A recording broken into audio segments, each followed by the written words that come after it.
بہت بڑا دن ہے، عید زہرا ہے، اتنا بڑا دن ہے کہ آپ سمجھ بھی نہیں سکتے۔ 2 مہینے 8 دن تم نے عزاداری کی ہے نا، اب کل کا دن تم کو گفٹ لینا ہے، کل کا دن تحفہ لینا ہے۔ کس سے تحفہ لینا ہے؟ بی بی سے تحفہ لینا کہ میں نے آپ کی تحفہ کیا؟ اپنی دعاؤں کو قبول کرانا، اپنی پریشانیوں کو دور کروانا، آنے والا پورا پیریڈ محرم تک اس کے لیے اپنا پروٹیکشن اور مومنین کا پروٹیکشن کی دعا کرنا۔ 2 مہینے آپ نے محنت کی ہے، اب کل مول بی بی سے گفٹ لو۔ وہ گفٹ لو اس لیے تحفہ لو، اسی لیے تحفہ لو کہ کل حق ہے تمہارا۔ تم نے ماتم کیا ہے۔ مولا حسین جو کربلا سے آئے تھے، یہ ہمارا عقیدہ ہے کہ کربلا والے رخصت ہو گئے، کربلا والے رخصت ہو گئے، چلے گئے، غم کو بڑھا دیا۔ یہ غم کو کیوں کب بڑھا؟ آپ کو معلوم ہے جب 65 ہجری میں مختار ابن ابو عبیدہ ثقفی، ہمارا سلام مختار کے اوپر، کہ جنہوں نے خون حسین کا بدلہ لیا، جنہوں نے چن چن کے قاتلان حسین کو مارا، 10,000 20,000 30 بعض روایتوں میں 40,000 قاتلان کو مولا جناب مختار نے مارا۔ اس لیے دیکھو آج ان کو مولا نے جناب مسلم ابن عقیل ابن ابو طالب کے روضے کے اندر، آپ ماشاءاللہ سب زائرین ہیں، اللہ بار بار ہم کو زیارت نصیب کرے، اندر ان کے ذریعہ آج بھی موجود ہے۔ مختار نے چن چن کے ان کا بدلہ لیا۔ تو جب ہرملہ مارا گیا، ظالم شمر مارا گیا، جب عمر سعد مارا گیا اور عبید اللہ ابن زیاد مارا گیا، اگر مختار یہ کام نہیں کرتا، اگر مختار کبھی موقع ملا تو شارجہ امام بارگاہ میں حالات مختار پڑھ گوں، اس میں دیکھنا کہ کیسے کیسے جناب مختار نے کس طرح چن چن کے قاتلوں سے اور ظالموں سے بدلہ لیا۔ حالات مختار میں آپ کو یہ ملتا ہے کہ کیا حال ہوا تھا، کیسے جناب مختار نے لیا۔ اگر اسی لیے چوتھے امام کا جملہ ہے جناب مختار کے لیے، غور سے سننا، میں مختار نامہ نہیں پڑھ رہا ہوں، میں عید زہرا کے بارے میں بتا رہا کہ آج کی رات کی امپورٹنس جانو کہ جناب مختار کے بارے میں چوتھے امام کا جملہ ہے کہ مختار کی وجہ سے ہمارے لبوں پہ مسکراہٹ آئی۔ کتنی بڑی بات ہے، کتنی بڑی، یہ ایک جملہ۔ ہمارے اعمال ایسے نہیں ہے کہ مولا مجھے دیکھ کے مسکرائے، ہم اتنے گناہگار ہیں۔ مختار نے وہ کام کیا کہ جس سے چوتھے امام کہتا، اس دور کا زمانے کا امام کہتا کہ مختار کی وجہ سے ہمارے لبوں پہ مسکراہٹ ہے۔ یہ امام کا جملہ، یہ میرا میسیج ہے سارے سننے والوں کو، امام بارگاہ علی رضا کے ذریعے جو سن، ہم بھی تو کوئی کام کریں جس سے میرا مولا ہم کو دیکھ کے مسکرائے۔ ہم بھی تو دیکھیں کہ آج ہماری ذمہ داری نہیں ہے،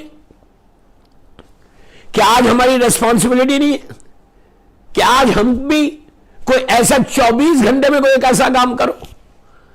میں 24 آورز بول رہا ہوں، 24 آورز میں کوئی ایک ایسا کام کرو جس سے تمہارا امام دیکھ کے آج کے دور کا زمانے کا امام، وہ چوتھے امام اس دور کا زمانے کا امام تھا، ہم آج کے دور کے زمانے کے امام کی سے ریکویسٹ کہ مولا ہم کو دیکھ کے مسکرائے، کوئی تو کام میں ایسا کروں بہترین اعمال میں جس سے مولا کی خوشی صلوات پڑھے محمد وآل محمد،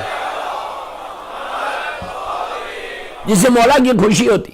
عزاداری حسین وہ یہ ہو گیا، اب عزاداری تو ختم ہو گئی، اب 8 ربیع الاول سے ہم کیا کرنے والے؟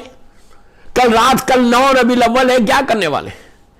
میں نے 7 کی مجلس میں بولا ہے، لیکن آج تھوڑا سا ڈیٹیل میں، امام کو راضی کرنا ہے نا، امام کو خوش کرنا ہے نا، جیسے مختار نے کہ عمل سے چوتھے امام کے لبوں پہ ان کی مسکراہٹ آئی، دل کو سکون ملا۔ اگر مختار یہ خون حسین کا بدلہ نہیں لیتا تو کبھی اہل بیت کے لبوں پہ مسکراہٹ نہیں آتی، پھر عید زہرا کبھی نہیں ہوتی، غم سال بھر رہتا۔ اگر آج عید زہرا تم سیلیبریٹ کر رہے اور میں جناب مختار کا ذکر نہ کروں تو یہ انصاف نہیں، اس لیے کہ مختار کی وجہ سے ظاہری طور پہ بول رہا میں، ظاہری طور پہ قاتلان حسین سے بدلہ لیا تو چوتھے امام کے لبوں پہ مسکراہٹ آئی، بدلہ لیا ان کو قتل کیا تو امام کے دل کو سکون پہنچا، جب سکون پہنچا تو امام نے غم کو بڑھایا۔ تو آج بھی ہم جو غم کو بڑھا رہے وہ اسی لیے بڑھا رہے کہ میرے چوتھے امام نے بڑھایا تھا، چوتھے امام نے غم کو ختم کیا تھا، لبوں پہ اب آگے چل کے سننا۔ تو ہم کیا کر رہے ہیں؟ ہمارا پاس بھی کوئی ایک ایسا کام، ہم بھی کوئی ایسا کام کریں، شارجہ میں، دبئی میں جو سن رہا، مجھے پوری دنیا میں جو سن رہا، سب کانٹیننٹ میں، یورپ امریکہ میں جو سن رہا، علی رضا کے تھرو، امام بارگاہ علی رضا کے تھرو، کہ ہم بھی کیا کریں کہ 2 مہینے 8 دن عزاداری کی. اب عید سے شروع اور آج کی رات سے پورا نیکسٹ 29 ذی الحجہ تک آپ، اس لیے کہ محرم میں آئے تو سارے ریسٹرکشنز ہمارے پاس آ جاتے ہیں. محرم میں تو بولنے کی ضرورت بھی نہیں، محرم کے علاوہ بول رہا ہوں. آپ انصاف سے بولو کہ آج کی رات سے لے کے 29 ذی الحجہ تک، میں لڑکا لڑکی کو بول رہا، بڑوں کو نہیں بول رہا، یوتھ کو بول رہا، کہ تم نے 2 مہینے 8 دن عزاداری کی، تمہاری لائف میں ایک ڈسپلن آیا ہے، ایک ڈسپلن آیا، اس ڈسپلن کو کنٹینیو کرو ٹل 29 ذی الحجہ، پھر محرم آ جائے گا. اس لائف کو جو چیزیں تم نے محرم میں چھوڑی ہوئی تھی، پلیز غور سے سنو، جو چیزیں تم نے محرم میں اپنے آپ پہ حرام کر لی تھی، you know very well, I don't want to repeat. ہر چیز، وہ جتنی چیزیں تھیں جو محرم میں تم نے کہا تھا نہیں یار یہ عزاداری کا مہینہ ہم یہ کام نہیں کریں گے، وہ چیزوں کو کنٹینیو کرو ٹل 29 ذی الحجہ. پھر تم کو اندازہ ہوگا کہ ہم نے اس محرم میں کوئی چیز سیکھی ہے. بہترین اعمال ہے، واجبات پہ تم نے عمل کیا پورے محرم میں، اس کو کنٹینیو کرنا. میں ایک جملے میں آگے بڑھ رہا، واجبات پہ تم نے عمل کیا، تم آگے بڑھنا، وہی واجبات کو کنٹینیو کرنا. یہ نہیں کہ کل عید ہے، عید کا دن ہے، کل جو چاہے کرو، ہر چیز معاف ہے. ایک مثال ہے کہ 70 خون معاف ہو جاتے، نہیں بابا، خون کو معاف نہیں ہوتا، خون ہے.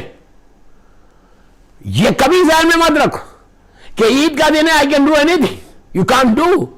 جو فریم ہے اسلام کا، اس فریم کے اندر ہی رہنا ہے. تو یہ سوچ کے عید ذرا سیلیبریٹ کرو، گرانڈ طریقے سے سیلیبریٹ کرو. جو میری تقریر کو سن رہا آج امام بارگاہ علی رضا سے، گرانڈ سیلیبریشن ہونا پورے شارجہ، پورے دبئی میں، پورے جو مجھے اس وقت سن رہا، گرانڈ سیلیبریشن. ان واٹ وے؟ اپنے گھر میں کہیں اور، وہ پورے ریسٹرکشن کے ساتھ ہے. یہ نہیں کہ گرانڈ سیلیبریشن میں مکس گیدرنگ ہو جائے. پہلی چیز، you can't do the mix gatherings. Okay, mix gathering اسلام اس کو ایکسپٹ نہیں کرتا. مکس گیدرنگز مت کرو. گرانڈ سیلیبریشن میں اس کا یہ مطلب نہیں ہے کہ میں میوزک لگا لوں، انڈین مووی لگا دوں یا انڈین میوزک لگا دوں. نہیں، عید وہ نہیں ہے دوستو کہ میں انڈین مووی سے خوشی مناؤں. اب بولتے یار پھر کرنا کیا، پھر ہے کیا انٹرٹینمنٹ کے لیے. 1000 چیزیں انٹرٹینمنٹ کے لیے. ایک مومن دوسرے مومن کے گھر جائے، ایک مومن دوسرے مومن کو انوائٹ کرے، ایک مومن دوسرے مومن سے بات کرے. 1000 چیزیں بات کرنے کی، 1000 ٹاپکس. جو آپ اسلام کا فریم ہے، اس فریم میں رہ کے یہ عید کو زیادہ سے زیادہ سیلیبریٹ کرنا، اس لیے سیلیبریٹ کرنا. اور you have got right to celebrate کہ تم نے 2 مہینے 8 دن عزاداری کی ہے. ایسا سیلیبریٹ کرو کہ تمہارا سیلیبریشن ختم نہ ہو، بی بی زہرا کے پاس سے تم کو گفٹ آ جائے. صلوات پڑھے محمد والے.